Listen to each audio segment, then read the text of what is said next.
Wisst ihr, was ein Gstanzl ist?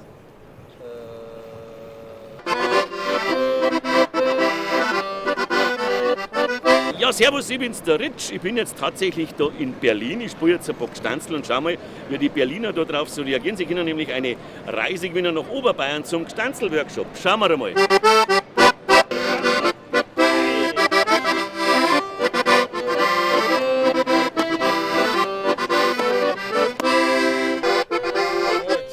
Weißt du, was ein Gstanzl ist? Ja, logisch. Was ist ein Gstanzl? Ein Gstanzl ist rein in Musikform. Sehr gut, das kommt aus dem Italienischen. La Danza, ein Vierzeiler, und geht ungefähr so.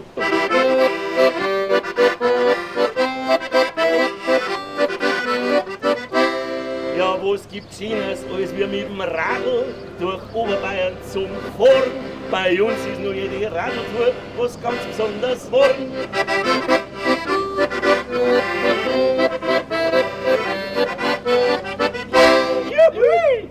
So geht es.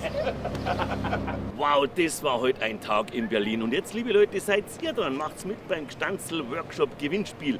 Alle Infos gibt's unter dem Video. Viel Glück!